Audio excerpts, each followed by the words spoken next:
اللہ تبارک و تعالی اپنے کلام پاک کے اندر ارشاد فرماتا ہے، قال فخذ أربعة من الطير فصرهن إليك ثم اجعل على كل جبل منهن جزعا ثم ادعهن يأتينك سعيا۔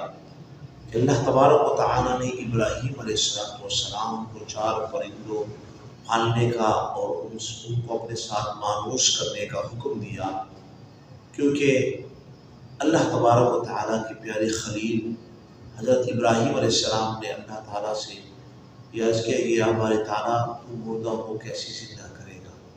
اللہ تعالیٰ نے یہ حکم فرمایا کہ اے میرے خلیل 4 پرندوں کو لے اور اسے اپنے ساتھ جو ہے مانوس کرو۔ مانوس کرنے کے بعد پھر انہیں ذبح کر کے مختلف اس کے گوشت کے ٹکڑوں کو لے کر مختلف پہاڑ کے چوٹیوں پر جو ہے اس کو رکھو اور پھر اسے اپنی طرف بلاؤ میرے حکم سے، تو وہ دوڑتے ہوئے آپ کی طرف آئیں گے۔ تو آج اس حوالے سے آپ کے سامنے بیان کرنا ہے کہ وہ 4 پرندے کون سے پرندے تھے اور انہیں 4 ہی کو خاص کیوں کیا گیا۔ اس میں بڑی حکمت ہے کہ وہ 4 پرندے کون سے تھے اور تمام پرندوں میں سے ان 4 کو ہی کیوں خاص کیا گیا۔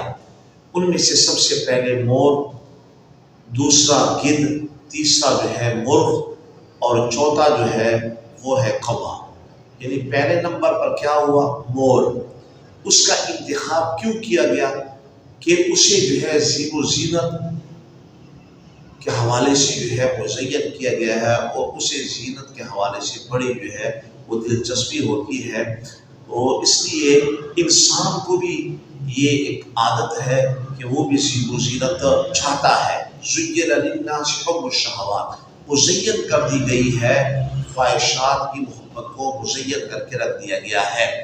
تو سب سے پہلے مور کا انتخاب کیا گیا کیونکہ وہ زینت کے حوالے سے وہ بہت زیادہ جو ہے اس کے اندر دلچسپی نہیں رہتی ہے۔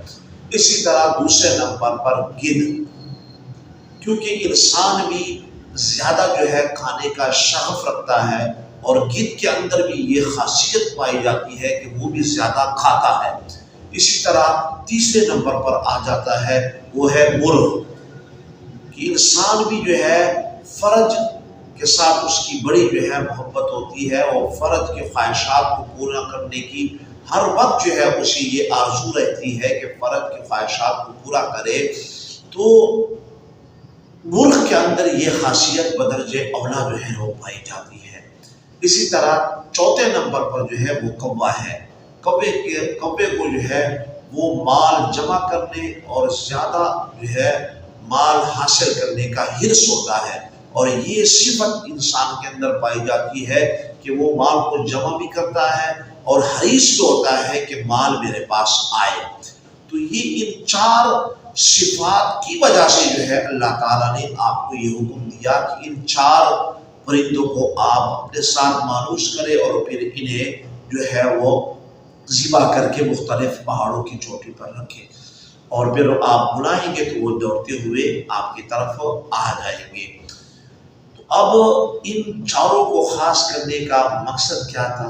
تاکہ ایک انسان کو سمجھایا جائے کہ انسان جب تک زیب و زینت کو نہیں چھوڑ لیتا، زیادہ کھانے کو نہیں چھوڑ لیتا، اسی طرح اپنے خواہشات کو جو ہے وہ ترک نہیں کر لیتا، اسی طرح جو ہے وہ مال جمع کرنے اور زیادہ مال حاصل کرنے کو ترک نہیں کر دیتا، اس وقت تک جو ہے اسے اللہ تبارک و تعالیٰ کی طرف سے روحانیت نصیب نہیں ہو سکتی۔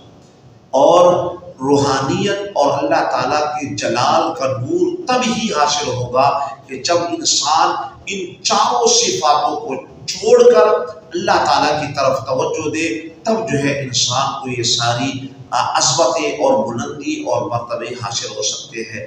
تو یہ حکمت ہی اس کے اندر کہ 4 پرندوں کو خاص کیا گیا، اور وہ خاص وجہ یہی کی جو میں نے آپ کے سامنے بیان